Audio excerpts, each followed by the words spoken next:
Welcome to today's episode of Shrink for the Shy Guy.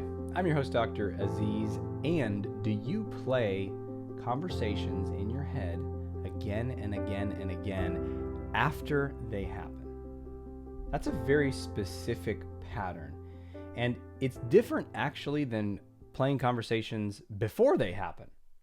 It might seem like, well, that's kind of the same thing, right? Before and after. No, actually they're both forms of anxiety. So they share that in common, but playing conversations before is usually a form of preparation in which you're trying to make sure that you impress people, that you come across in the right way, that you show up in the way that you think is going to be the most desirable and attractive to get whatever it is that you want from that situation. It's a form of rehearsal, and that's a strategy to try to overcome anxiety, reduce anxiety, and make sure that the threat of disapproval is avoided. Replaying conversations afterwards is really different because the moment has already happened, right? Beforehand, there's an illusion of control of like, well, if I just make sure I sound like this and say it like this, it's going to be so funny. Everyone's going to think I'm so great. Okay, do it just like that. Don't mess it up now. Okay, what was that other person saying? I don't know. I don't care about other people. I got to make sure that I'm okay right now, right? But afterwards, you've already said whatever you're going to say. The moment is already done. So why are you replaying it? Have you ever thought about that? Well, that's what we're going to investigate in today's episode. Why you do it, what purpose it serves, and then how to shift that pattern so you stop doing it. And interestingly enough, knowing what purpose it serves actually is part of the process of unhooking yourself. Because, interestingly enough, worry. So when I was back in my graduate training, back in ye olden times, I ended up having a few clients who had what we call generalized anxiety disorder. So what that is, it's not just a specific place that they get anxious. Like social anxiety, you get anxious in social situations, right? Generalized anxiety disorders, you're just anxious all the time. It's terrible. And you might have experienced a period in your life like that, right? But it's very unpleasant. And one of the things I discovered when I was learning about this to help clients with it is that part of what keeps that whole ball of suffering going, all the worry machinery going, is a belief, usually subconscious for clients, that the worrying is somehow beneficial. It's preparation, it's defense, it's serving a function. And so part of the liberation from generalized anxiety disorder is to discover and see really deep down for the clients to see this themselves, that the worry actually isn't helping them. And that when that belief changes, something starts to shift. And it's actually very similar for this situation. When you really see that replaying the conversations isn't helping you in any way, then it's going to be way easier to let it go.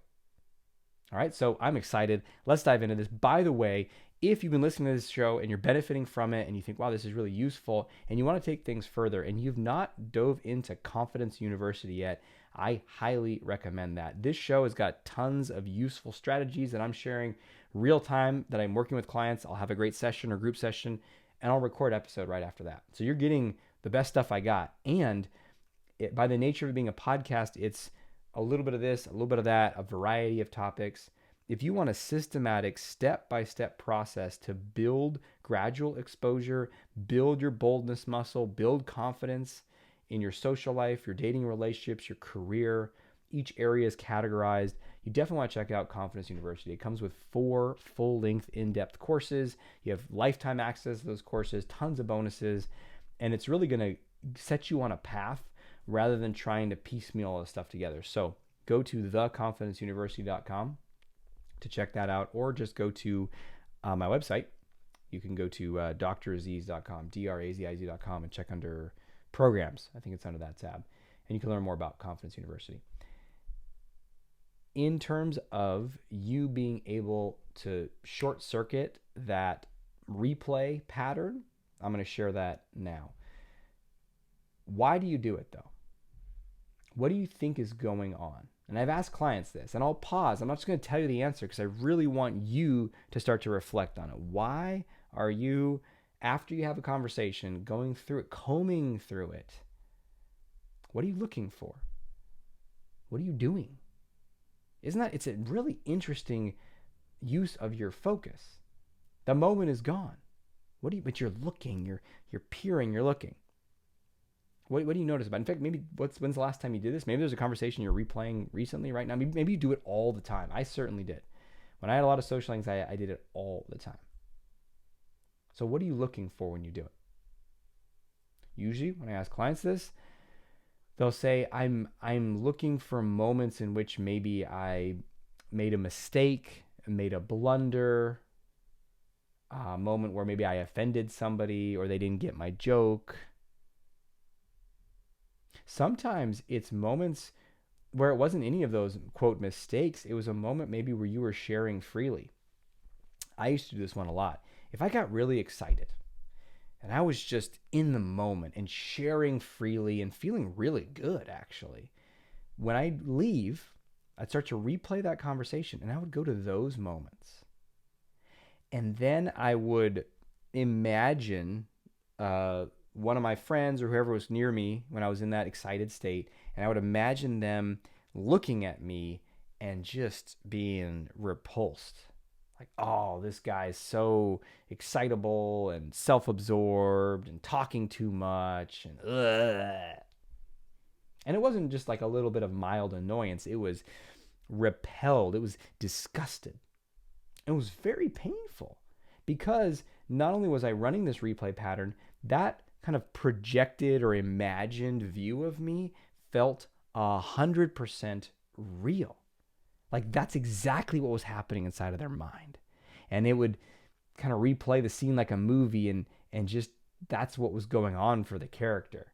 And then, if you were watching a movie, that's almost like what's that show with the guy from Larry David, right? I don't really watch his show that much. It's called Curb Your Enthusiasm. I don't even know if it's still on. But what the bread and butter of that show is, from the few episodes I've seen, is it's just a lot of really awkward social situations where the audience is watching and kind of cringing inside. Like, oh, don't go. Oh, he's saying that thing to the person. Oh my God, that's so uncomfortable, right? And then everyone laughs. It's like, I don't know, maybe some people laugh. I just cringe and say, like, why am I watching this show? It's just uncomfortable. It's not even good uncomfortable. It's not even like I'm doing something uncomfortable to liberate myself. It's just like for my entertainment, I'm going to watch awkwardness that's uncomfortable. Like, yeah, I'll probably watch something else. Something with dragons and knights.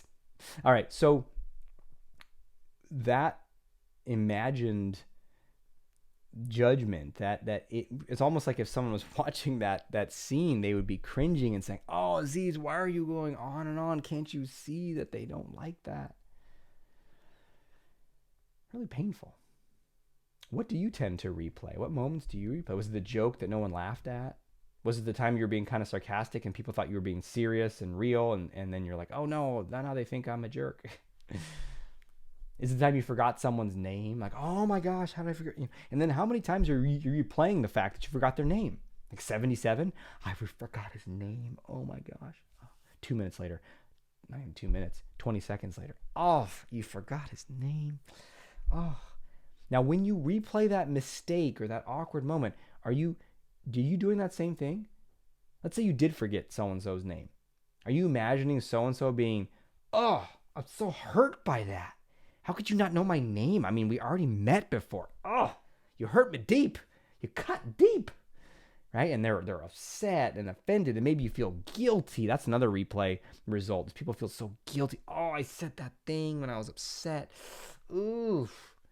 Right? And it's a lot of it, like if you are watching the video version of this, which by the way, if you're unaware of this and you're listening to this on Apple Podcasts or Spotify, check out YouTube, Shrink for the Shy Guy. We got video versions of these episodes in which you can see all the cringy faces I'm making. Oh yeah. But there's a lot of cringy faces going on. You can probably hear the cringe right now. So become really aware of what you're doing here, because that is part of the path of liberation. Now, why the hell would you want to have a connecting conversation with someone and then afterwards just completely ruin the experience by imagining all this junk? You might say, I'm not imagining, Aziz. That's exactly what happened, right? Okay. Well, why would you want to even focus on that? Because it serves a function. Dun, dun, dun, dun. What? Why? Why would you want to do that? No, it's actually, part of you thinks this is a very necessary thing to do. Really? What is it? What do you guess? What do you think? Why would someone want to replay these bad, quote, bad moments and make them seem even worse than they are? What's the result of it? Well, let's investigate together instead of me just telling you. Let's just say I talked a lot And then afterwards, I felt really ashamed and embarrassed for doing that. Or you forgot someone's name and you felt really ashamed and embarrassed. What's the result of that? Well, on the surface, the result is to make you do better, quote unquote, next time. Well, if I just feel really, really, really bad, then I'll for sure remember everyone's name next time. Swell strategy. I'm sure it's going to work there, right? Or, oh my gosh, I was talking a lot and I was excited. That's really bad. So now next time I'll be more cool and quiet, I guess, is what I thought was better. So it's quote, improving you. It's showing you what to do next time. Although, have you noticed how that doesn't actually work? Do you really fix everything? So does that mean the next time you don't replay the conversation because you did great? Or do you replay the conversation and look for other things? Or do you do the same thing again because you didn't fix the problem? All you did is make yourself feel really anxious and uncomfortable. So what is going on there? It's not really about improving you. That's a lie. That's false. That's the front. That's why, just like the person with general anxiety who thinks the worry is going to help me be prepared if something bad happens, it's not preparing you. It's just stressing you out. It's actually de-preparing you, unpreparing you. It's making you less capable and resourceful to emotionally handle and make intelligent decisions when something bad happens, when you're worrying all the time. You're just burnt out and freaked out and your nervous system is frayed. And it's the same thing with the social anxiety thing. When you replay the interaction, it doesn't make you more confident the next time, more likely to remember people's name, more likely to connect with others. No, it's not about that at all. That's just a hook to get you to pay attention to it. What's it really about? It's really about separating you from others and keeping you quiet and small and in a cage and hopefully avoiding all contact in your life. That is the desired goal of the safety police. You may have heard me talk about this in this show. The safety police is your defense strategy from life that says, I'm going to get hurt if I connect with others. You have some early conditioning that says, if I really am just myself out there and I make friends and I connect and I meet people and I get dates and I'm just me in the world, I'm going to get rejected. I'm going to get hurt. Something bad's going to happen to me. My heart's going to break. I'm going to get made fun of behind my back. I'm going to get ostracized. Something bad. So you know what the best thing to do is keep everyone at a distance and keep myself small and safe. And so even if you have friendships, you keep people at a distance. Even if you're in a relationship, you only let them get so close. And a lot of people, you don't even let them know you at all. And there's a lot of ways to hide. You can literally just not talk to people, keep relationships really minimal, be not that available, or you can hide behind a front of niceness, and then they know the nice version of you. They don't really know the real you, and that's exhausting, but you keep doing it because you think you have to do that because you is not okay.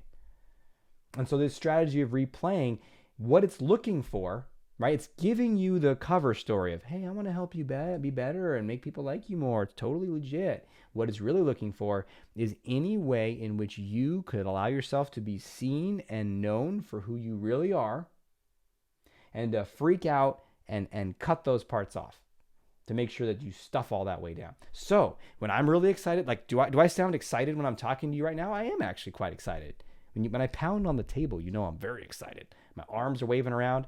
If you're watching the video version, my eyebrows are going crazy. My caterpillars just wiggling around. Side note, I did a public speaking training a long time ago. And one of the feedback pieces I got was that I moved my eyebrows too much. And I was trying, I generally try to be curious about feedback. I don't just accept it all whole hog like I used to when I was younger.